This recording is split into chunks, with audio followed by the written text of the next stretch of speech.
Hebreus 10, versículo 1 até o verso de número 8.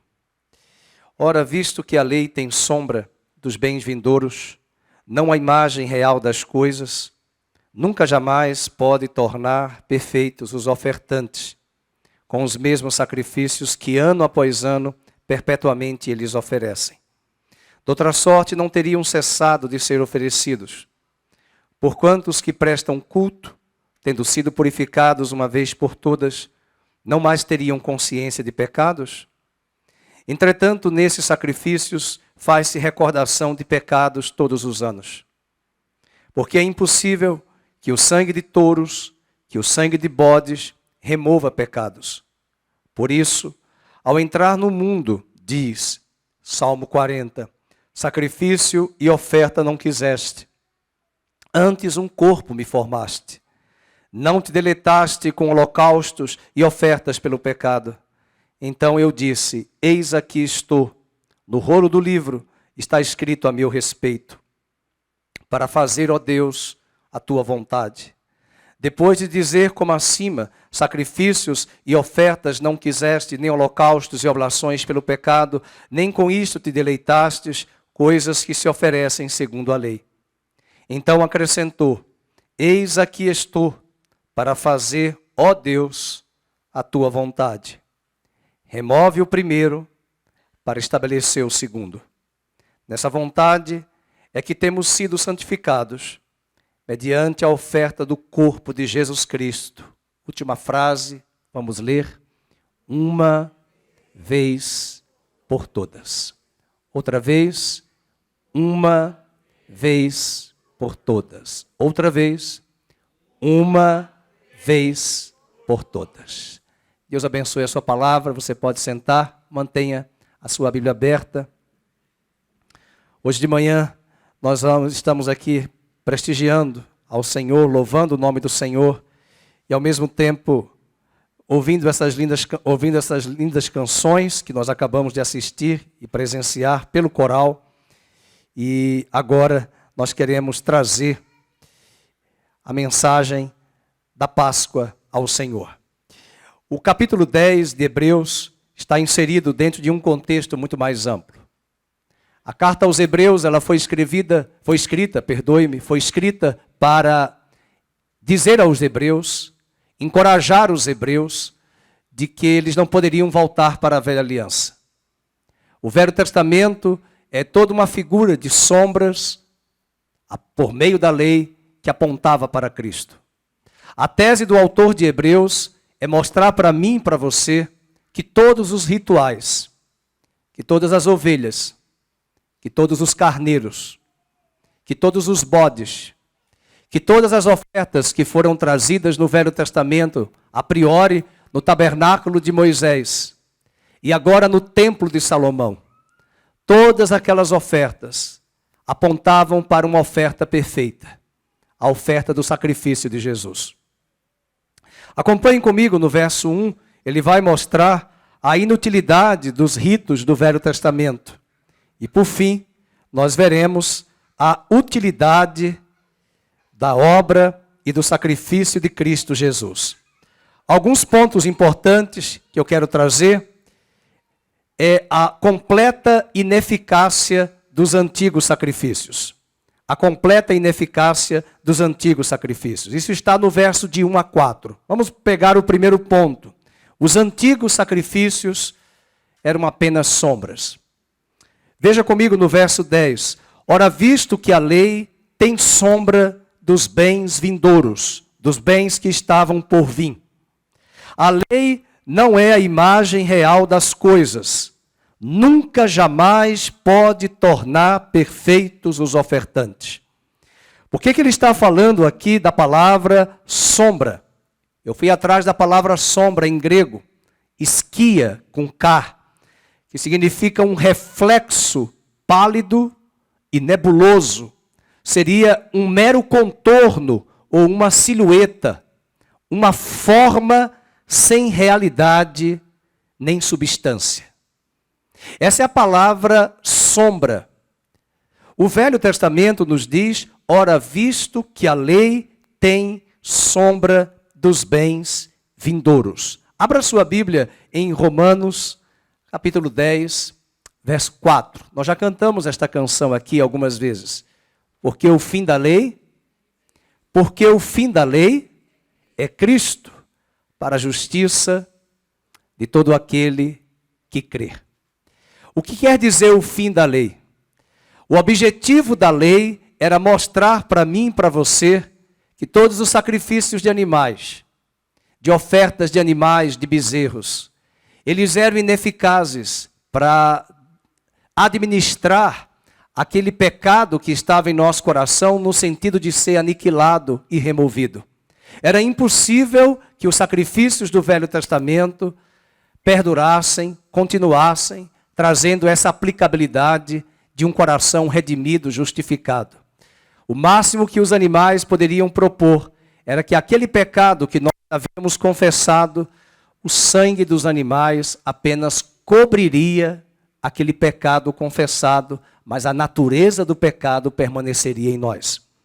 Um ponto importante é que os antigos sacrifícios eram apenas sombras. A segunda questão desses sacrifícios é que os antigos sacrifícios precisavam ser repetidos.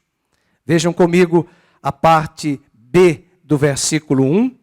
Com os mesmos sacrifícios, leiam, que ano após ano, perpetuamente, eles oferecem. Primeira vez que eu li a Bíblia, eu fiquei impressionado de ver a repetição de animais sendo mortos. Ainda mais nos dias de hoje, com toda essa defesa de animais, seria um horror se esses ditames fossem reivindicados lá naquele tempo do Velho Testamento. Alguém uma vez perguntou por que Deus exigiu que esses animais fossem mortos. Veja que você faz essa mesma pergunta, mas as religiões do ocultismo, elas também pedem animais. O diabo não dá para fazer arquitetura, porque ele não cria nada, ele só copia. Ele não cria, ele não faz coisas novas, ele não tem ideias novas. Mas quando o homem pecou, o salário do pecado é a morte. E Deus estabeleceu um modus operandi, que um animal substituiria o pecador e o sangue do animal cobriria o pecado do homem, mas jamais o animal traria a remoção do pecado. Ano após ano, lá no tabernáculo de Moisés, lá no templo de Jerusalém, os animais eram imolados e eles apontavam para um bem vindouro, o sacrifício perfeito de Cristo. O verso número 2 também diz, de outra sorte não teriam cessado de ser oferecidos. Porquanto os que prestam culto, tendo sido purificados uma vez por todas, não mais teriam consciência de pecados. Ele está fazendo uma retórica, perguntando para o leitor da carta aos Hebreus, que se esses sacrifícios fossem ofertados e eles propusessem ali a purificação, jamais os pecadores sentiriam a culpa. Porque os sacrifícios animais, nessa tese, seriam suficientes para cobrir o pecador, tirar a culpa do pecado. Mas o sangue dos animais e a morte dos animais não tem esse poder. Versículo 3 diz que, entretanto, nesses sacrifícios faz-se recordação de pecados todos os anos.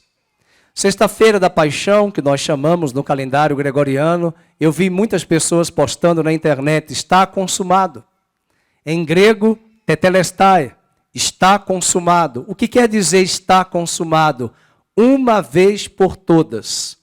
O sacrifício dele foi feito para sempre e não há mais necessidade de sacrifícios. E naquele dia, 3h, a natureza recusou testemunhar a morte do Filho de Deus, o sol escureceu-se, o dia, às 3h terminou, a noite começou, porque naquele mesmo dia, a cortina do templo foi rasgada de cima a baixo, segundo Flávio Joséfo, aproximadamente 30 metros de altura. Ninguém conseguiria rasgar aquela cortina de baixo para cima, mas foi de cima para baixo que ela foi rasgada. E quem rasgou foi a mão do Senhor, para dizer que cessariam ali todos os sacrifícios expiatórios por meio de sangue de animais e de carne de animais. O verso de número 4 vai nos mostrar que é impossível que o sangue de touros e bodes remova pecados. E aqui nós trazemos a terceira reflexão: os antigos sacrifícios eram completamente ineficientes. Veja o verso 4. É impossível que o sangue de touros e bodes remova pecados. Não havia remissão. Havia um perdão aparente de pecados, mas quem perde, quem perdoa, não tem mais dívida. Mas acontece que mesmo o animal cobrindo o pecador, cobrindo o pecado, a natureza do pecado continuava no coração do homem. Não havia paz para a consciência do homem que estava atormentado pelo pecado.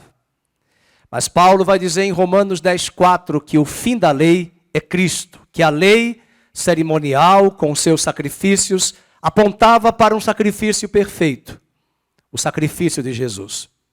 E nós chegamos agora à completa eficácia do sacrifício de Cristo. O que nós tínhamos acabado de estudar, de rever aqui, é a completa ineficácia dos antigos sacrifícios. Mas o autor de Hebreus, a partir do verso 5, vai mostrar a completa eficácia do sacrifício de Cristo Jesus. Primeiramente, vamos ver a promessa da vinda de Cristo para expiar pecados. Veja o capítulo 10, versos 5 ao 7. Quem conhece a Bíblia já deve ter visto aí que no versículo 5 ao 7, ele está citando o Salmo de número 40. Nós poderíamos até ler o Salmo 40, mas na verdade o autor de Hebreus exportou o texto do Salmo 40 para esse capítulo. Veja o verso número 4, verso 5. Por isso, ao entrar no mundo diz, : sacrifício e oferta não quiseste, antes um corpo me formaste. Marque essa frase. Eu vou pedir para o Rogério colocar na tela. Verso 10, versículo 5, capítulo 10, verso 5 de Hebreus.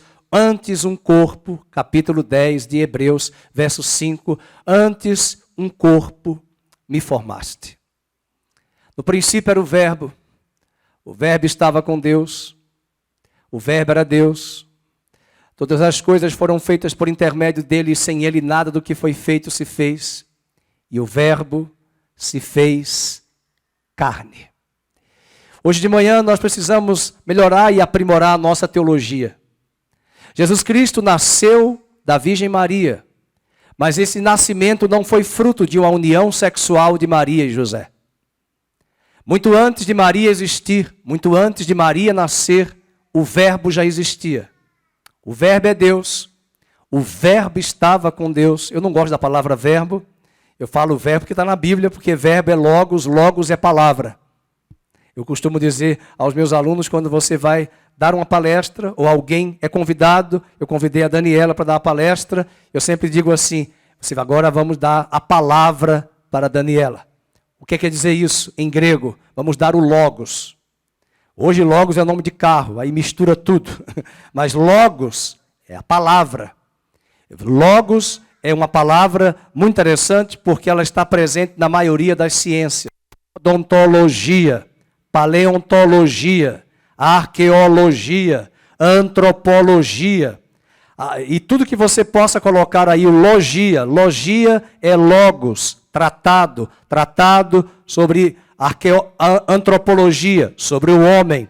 Odontologia, sobre odonto, na área da célula do tecido ósseo dental. Então, tudo que é logos, psicologia, tratado discursivo sobre psique, a alma, tudo é logos. Mas o logos estava com Deus lá em Gênesis capítulo 1, quando Deus pensou em fazer os céus e a terra, e a Bíblia diz, e disse Deus, diga amém, e disse Deus, o Verbo falou. Quando o Verbo falou, Ele já existia com o Pai na eternidade. O que acontece com Jesus no ventre de Maria é que sobrenaturalmente o Espírito de Deus vem sobre Maria e Deus gera um corpo para Cristo, que já existia na eternidade, habitar e ser gerado esse corpo para que ele habitasse entre os homens. É por isso que João diz, e o verbo, o Logos, se fez carne. Mas ele não é fruto de uma união sexual de Maria e José. Caso fosse, ele seria pecador.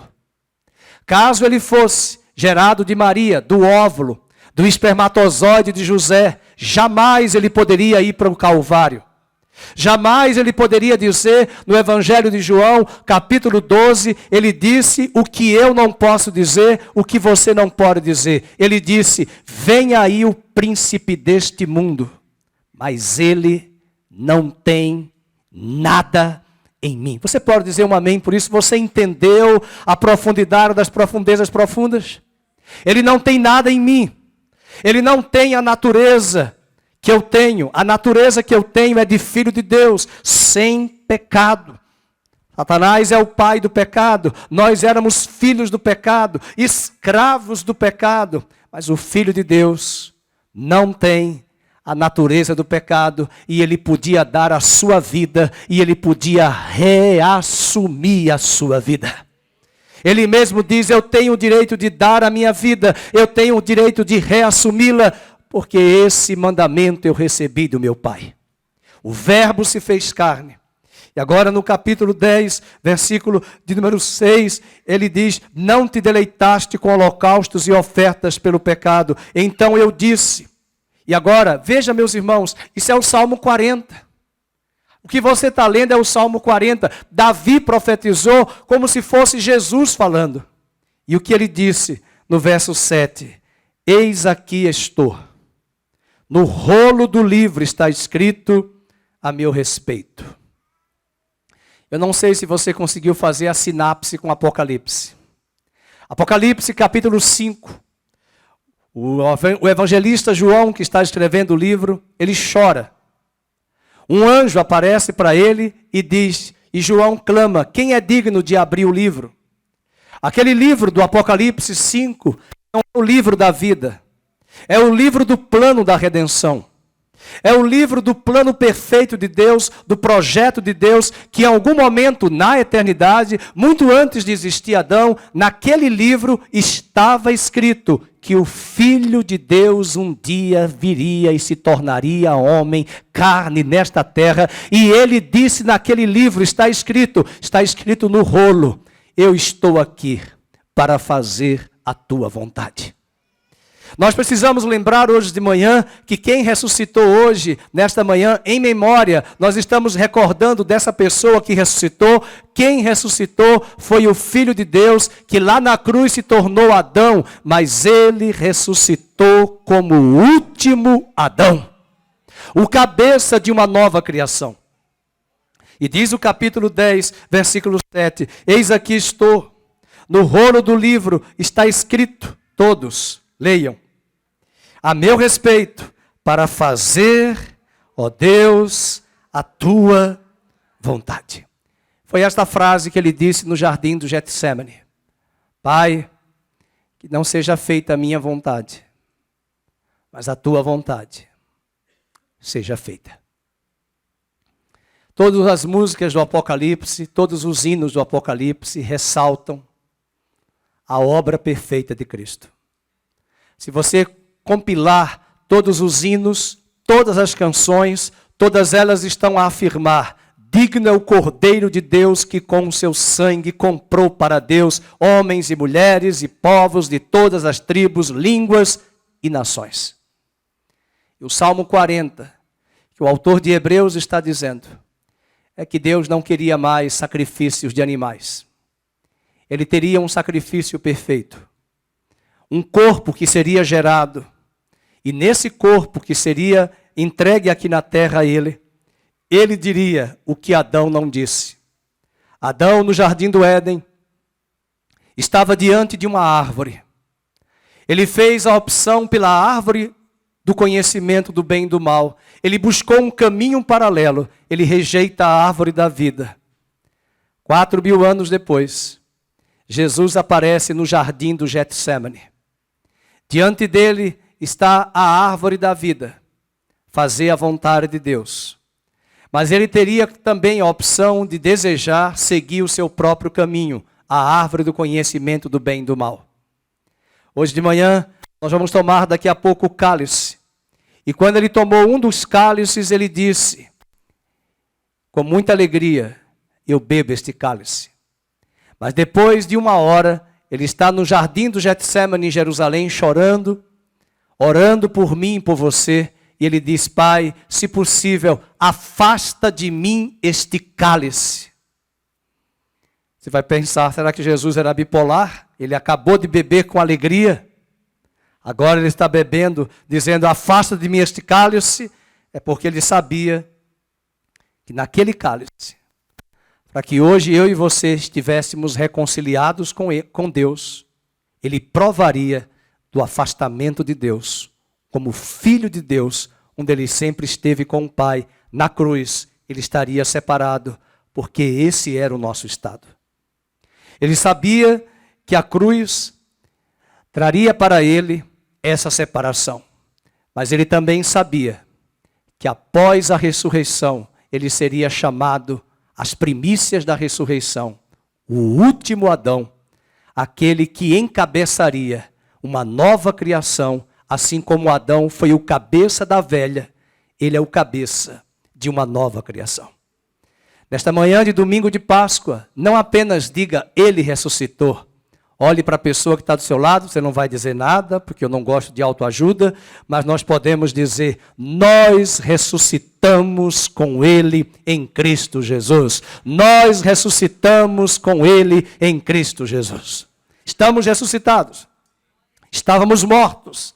Estávamos plantados na velha criação. Quem nos capitaneava era Adão. Quem era o nosso mentor era Adão. Nós fazíamos tudo o que a nossa carne mandava. Éramos escravos do pecado. Ele era o nosso mentor, Adão. Mas agora Cristo pagou a dívida. Está consumado. Tetelestai. Ele ressuscitou. Ele é o cabeça de uma nova criação. Ele cumpriu o plano que estava escrito lá no livro da redenção.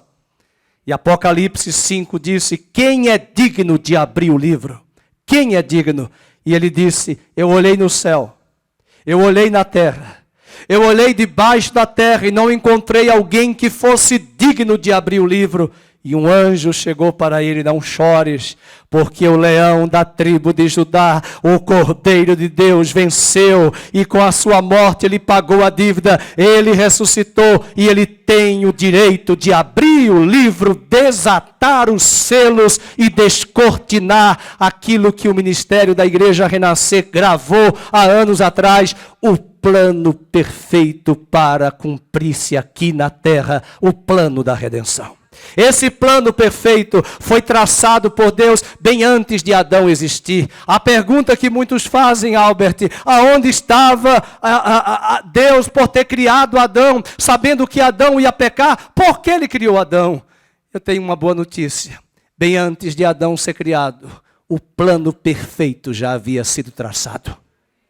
Plano perfeito, abra sua Bíblia, vamos colocar na tela, nem precisa abrir que vocês estão tão compenetrados. Apocalipse 13:8 diz que o Cordeiro de Deus foi morto, meus irmãos, antes. Diga essa palavrinha aí, ó, a última frase, o Cordeiro que foi morto, quando? Desde a fundação do mundo. Então, não tem essa, Adão pecou, Deus já sabia que ele ia pecar.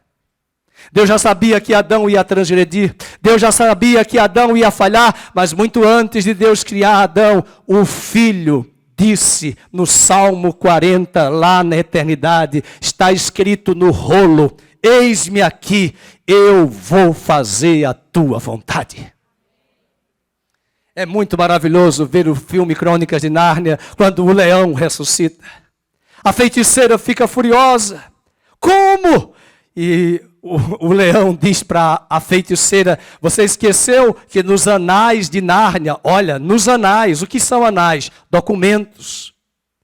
É o diário da União daquela época. Nos anais está escrito que se alguém que não tem a mancha do pecado de Adão, não nasceu com essa mancha, pode dar a sua vida e reassumi-la e tomar o reino de Nárnia para si. Foi C.S. Lewis que trouxe essa ideia no seu livro, que depois a Disney Pictures comprou os direitos autorais e publicou o filme. E aquela cena é maravilhosa, porque a feiticeira ficou estupefata, ela não se dava conta que nos anais de Nárnia, bem antes dela existir, bem antes dos moradores de Nárnia existirem, já estava escrito, assim também hoje, bem antes de você nascer, bem antes de Adão existir, o Cordeiro de Deus foi morto antes da fundação do mundo. Eu estou olhando para algumas mentes que estão mandando uma bala para a minha cabeça agora, perguntando assim, sim, então o que aconteceu lá em Gênesis? Você tem que ler um livrinho bem pequenininho do Albert Einstein, que hoje é nome de hospital. O Albert Einstein escreveu um livrinho, estou tentando lembrar o nome dele, mas ele era físico, e ele contou nesse livro, ele era judeu, e ele contou nesse livro que nós humanos vivemos em 3 dimensões. Diga comigo isso: tempo, matéria, espaço. Diz de novo: tempo, matéria. Olha o primeiro versículo da Bíblia. No princípio, tempo, criou Deus, matéria, os céus e a terra era sem forma e vazia. Espaço. Só nessa frase as 3 dimensões estão. Agora congele a cena. E antes do princípio, ele já existia. Mas aonde ele existia? Salmo 90, versículo 3 e 4. De eternidade a eternidade tu és Deus. Diga de novo: de eternidade a eternidade. De novo: de eternidade a eternidade. De novo: de eternidade a eternidade. Não tem século 20, 19, 18, 14, 15, quarto, terceiro. Não tem na eternidade. Lá não tem tempo. Então fique tranquilo, mulheres. Não tem ruga, não tem cabelo branco, não tem pelanca, não tem pneu. Graças a Deus. Nós não teremos nada disso que se preocupar, as 3 dimensões. Mas o Albert Einstein dizia, ele era judeu. Quando nós morremos, na perspectiva do judaísmo, nós vamos para a mansão dos mortos. É porque ele sabia que antes do Messias vir, ele estava esperando o Messias. Ele não sabia que o Messias já tinha vindo. Mas antes do Messias vir, nós vamos para a mansão dos mortos. Na perspectiva do judaísmo do Velho Testamento. E ele chamava essa dimensão 4ª dimensão. Só que ele disse, um dia nós sairemos da mansão dos mortos e iremos para a 5ª dimensão, que é a dimensão da eternidade. Eu ouvi, acho que eu vou dar um Rivotril para os irmãos. Ele disse que nós vamos sair da 4ª para a 5ª dimensão. É a dimensão da eternidade. Não haverá mais tempo, não haverá mais matéria, não haverá mais espaço, porque nós entraremos na dimensão que Deus habita, de eternidade a eternidade. Tu és Deus. É por isso que ele diz, eu sou Alfa e eu sou Ômega. Eu estava no começo, eu estarei lá por toda a eternidade, nem existe fim, é reticências, forever and ever, para sempre.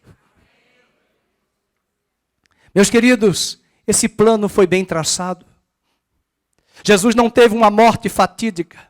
Quando Mel Gibson fez o filme A Paixão de Cristo, muitas pessoas ficaram impressionadas com a cena trágica da morte de Cristo naquela cruz do Calvário. Eu quero dizer para vocês que foi pior do que o filme. Isaías, o profeta, profetizou 700 anos antes dele morrer, que ele não tinha aparência humana alguma. Não tinha beleza de formosura humana. As vergas das chibatadas dos soldados romanos, as chibatadas dos soldados romanos, as pontas rasgavam os ossos. Rasgavam os músculos e expunham ali os ossos das costelas. Imagine o pastor Fernando, que já tem as costelas expostas, vai ficar mais ainda. E aquele tipo de morte era a morte que os romanos faziam e praticavam para os piores assassinos, homens maus e iníquos. Mas ali estava prevista a profecia de Isaías que haveria de se cumprir. E agora, a segunda lição sobre a completa eficácia do sacrifício de Cristo é que Cristo, ao vir ao mundo, declarou que Deus não se agrada de sacrifício. Veja o capítulo 10, versículo 8. Depois de dizer como acima, leiam, sacrifícios e ofertas não quiseste, nem holocausto e oblações pelo pecado, nem com isto te deleitaste. Então, para quem é defensor da causa animal, take it easy, keep calm, mantenha calma. Sabe por quê? Porque Deus não queria o sacrifício dos animais. Não vai dar tempo de explicar aqui. Eu sei que você tem muitas dúvidas, é por isso que é importante a escola bíblica, diga amém. Para tirar dúvidas, para perguntar. Muita gente não sabe. Sabe por que Deus mandou o sacrifício de animais? Não era para ter sacrifícios. Não era para ter sacrifícios de bezerros, de bodes, de cabritos.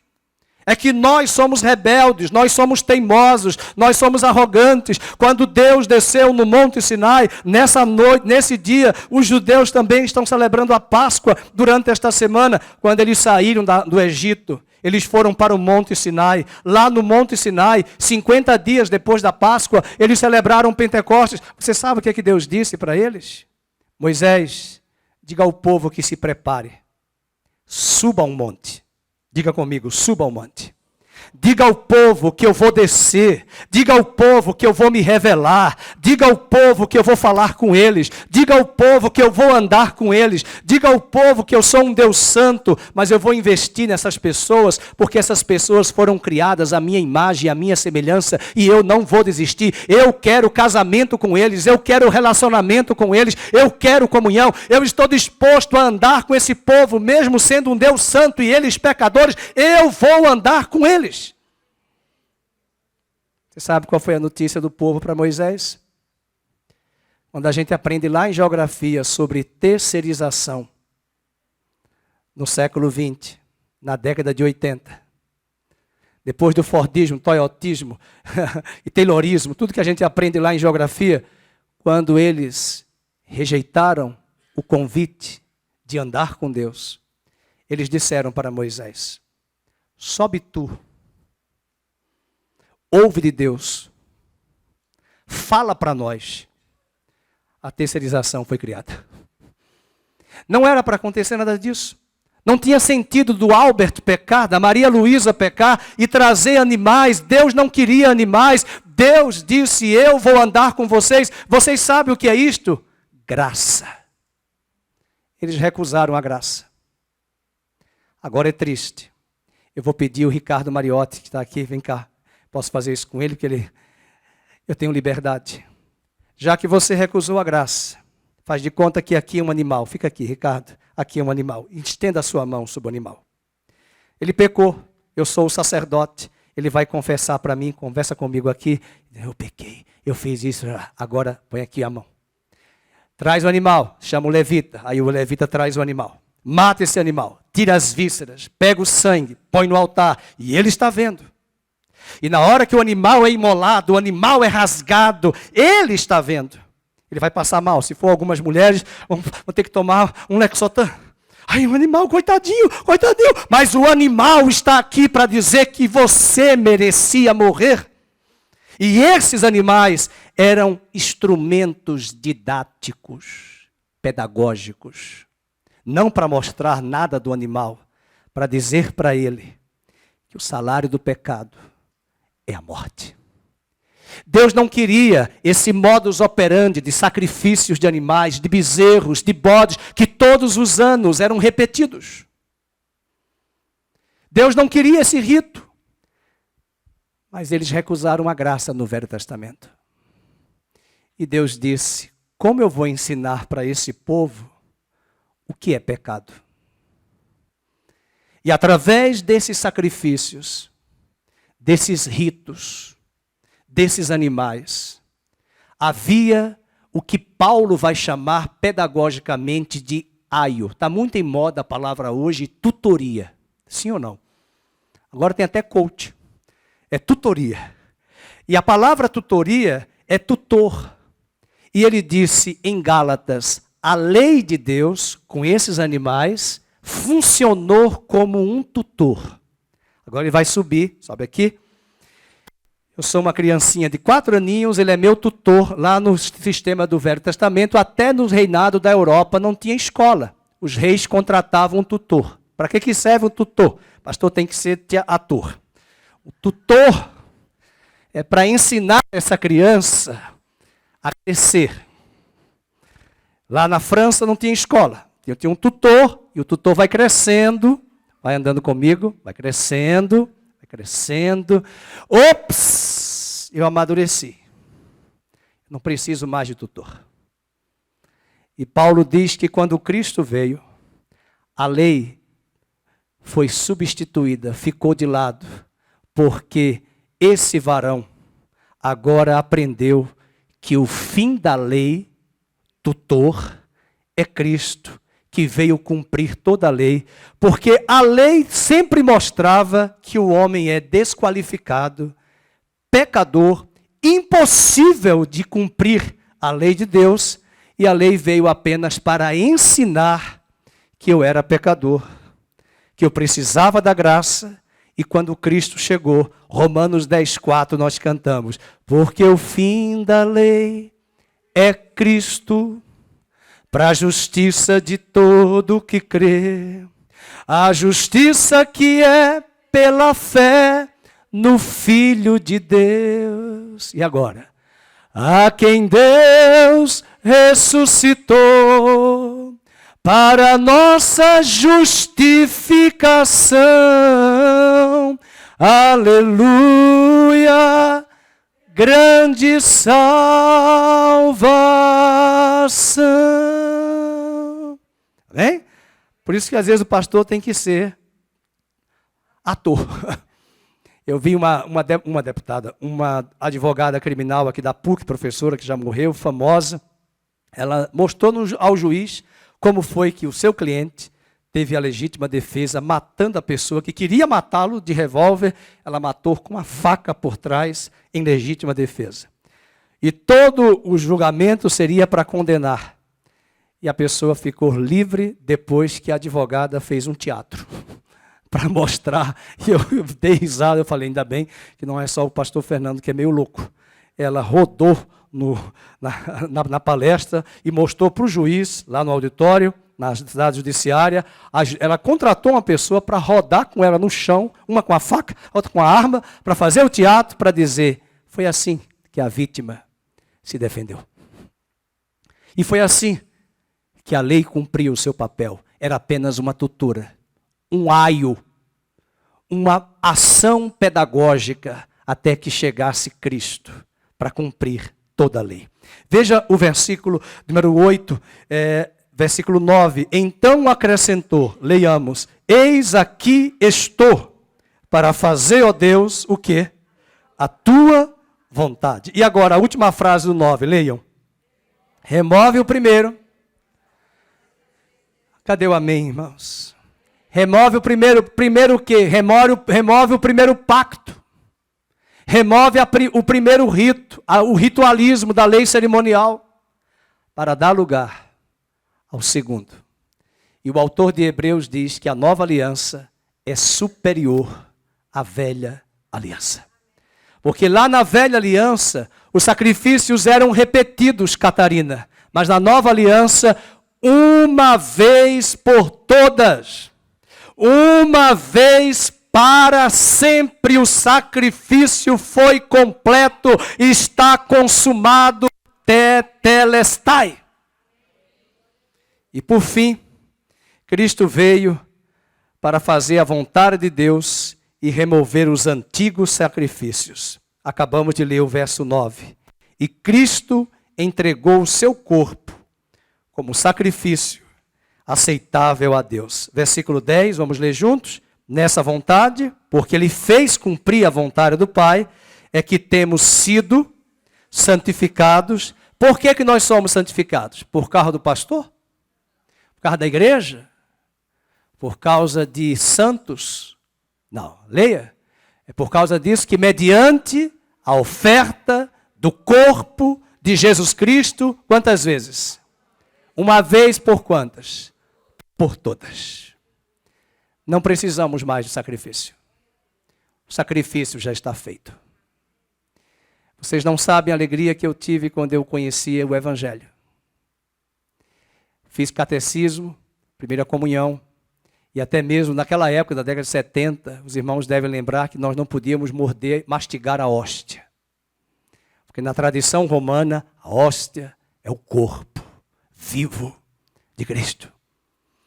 E o pior é que sempre a minha hóstia ficava no céu da boca. E eu tinha que meter a língua. Tira a língua, põe a língua. E agora, meu Deus, eu saía com a culpa, eu mastiguei. E aí caiu na língua, caiu na face oclusal do molar. Eu digo, já mastiguei, já quebrou, já vou para o inferno. É uma loucura, um transtorno. Ao mesmo tempo, com 9 anos, eu ia para a missa. E vocês sabem que a missa, quem conhece o Velho Testamento vai entender a missa. Antes da missa, nós tínhamos que comparecer ao local onde o padre fazia, nós fazíamos a confissão de pecados. Eu confessava os pecados ao padre, repetia os pecados que eu já tinha confessado, porque também ninguém merece toda semana, todo dia. Eu ia para a missa, pecava. Quantas vezes eu pequei, meu Deus? Porque no outro dia eu já estava de novo, no outro dia de novo, mas era porque era uma obrigação. E o padre dizia, reze 2/3 lá no altar antes da missa. E eu já ia rezar. Dobrava o joelho, e quando eu estava dobrando os joelhos, uma voz falava ao meu coração, mas você vai fazer tudo de novo amanhã. E eu lembrei que aquele rito e aquele sacrifício de um pecado que eu acabei de confessar, aquele rito não tinha poder algum para anular a natureza do pecado que estava aqui. O cristianismo que eu estava vivendo era um cristianismo morto. Um cristianismo onde eu só podava a árvore, mas a raiz da árvore era má, a natureza do pecado. João Batista disse que quando Jesus viesse, presta atenção no que ele disse, ele tem o machado na mão para cortar pela raiz. Diga comigo, pela raiz. Toda árvore que não produz bom fruto. Ou seja, Deus fez um novo enxerto em nós. Ele tirou a velha árvore. Não existe pecadeiro, mas eu inventei agora, pecadeiro. Tem abacateiro, macieira, bananeira, goiabeira. Mas Deus não veio matar o meu pecado, Ele veio matar o pecadeiro. E a árvore chamada pecado que estava aqui foi aniquilada e Ele plantou uma nova árvore, a nova vida em Cristo, e é desta árvore que vai dar frutos para a vida eterna, para a nossa santificação. Estamos aqui hoje celebrando aquele que ressuscitou. Mas Ele se tornou na cruz o que nós éramos, para que nós nos tornássemos o que Ele sempre foi e é, Filho de Deus. Vamos cantar uma canção com o Ministério de Louvor, enquanto os diáconos vão chegar. E nós vamos entregar os elementos da Santa Ceia para ceiarmos nesta manhã. Podem chegar.